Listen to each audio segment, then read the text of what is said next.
याद रखना वो दिल के जिसमें खुदा मकी हैं। याद रखना वो दिल के जिसमें खुदा मकी हैं। वो दिल दुखाओ तो याद रखना, किसी की आंखों में दर्द पाकर। किसी की आंखों में दर्द पाकर जो मुस्कुराओ तो याद रखना, जो हार बैठा हो तुम पे सब कुछ उस आदमी से। जो खुद परस्ती में जीत जाओ तो याद रखना, किसी के गम पर जो बेहिसी का जश्न मनाओ। किसी के गम पर जो बेहिसी का जश्न मनाओ तो याद रखना, बदन की खस्ता इमारतों पर।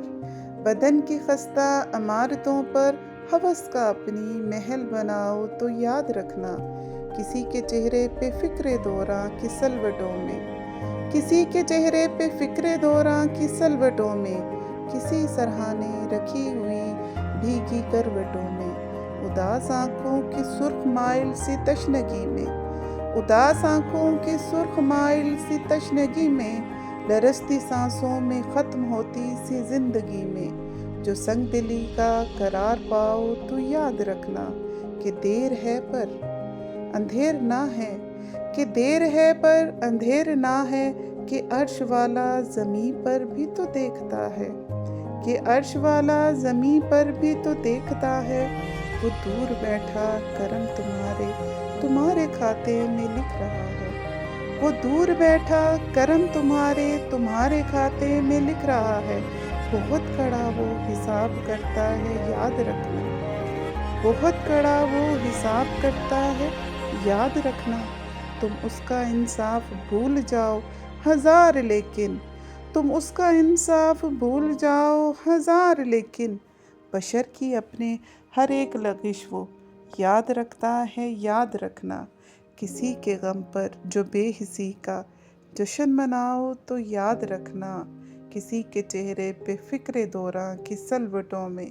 किसी सराहने रखी हुई भीगी करवटों में। उदास आंखों की सुर्ख माइल सी तशनगी में, लरसती सांसों में ख़त्म होती सी ज़िंदगी में। जो संग दिली का करार पाओ तो याद रखना, कि देर है पर अंधेर ना है।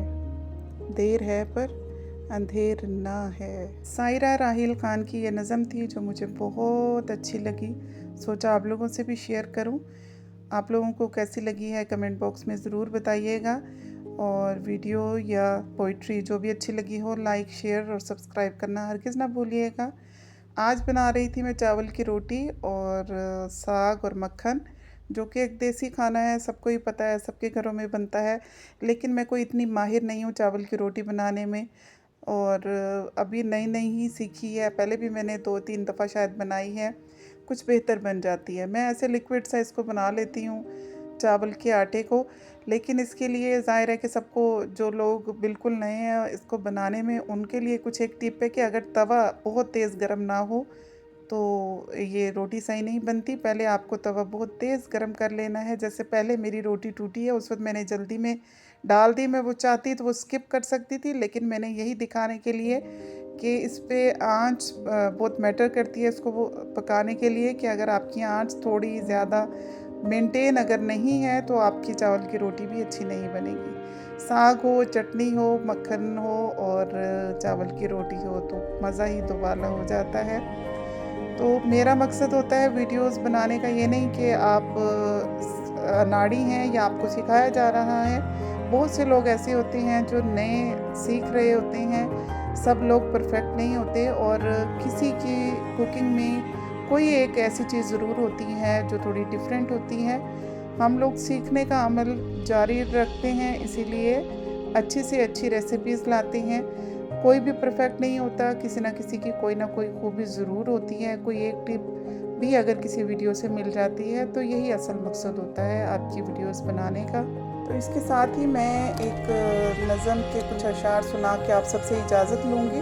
डॉक्टर अहमद खलील के कुछ अशार हैं जो कि हैं कुछ इस तरह से। अगर पसंद आए तो आपने लाइक ज़रूर करना है। शाहों के अफ़कार बदलते रहते हैं। शाहों के अफ़कार बदलते रहते हैं। मुखलिस और गद्दार बदलते रहते हैं। पर्दे के पीछे है एक तमाशागर, आगे बस फनकार बदलते रहते हैं। शाहों के अफकार बदलते रहते हैं। अक्सर सीने लगकर मिलने वाले भी अक्सर सीने लगकर मिलने वाले भी पीठ के पीछे वार बदलते रहते हैं। शायद इनकी मौत का वक्त बदलता हो, शायद इनकी मौत का वक्त बदलता हो, जिनके पहरेदार बदलते रहते हैं। शाहों के अफकार बदलते रहते हैं, मुखलिस और गद्दार बदलते रहते हैं। तो इसके साथ ही आप सबसे इजाज़त चाहूँगी। इंशाल्लाह किसी नई रेसिपी के साथ, किसी नए कंटेंट के साथ हाजिर होंगी।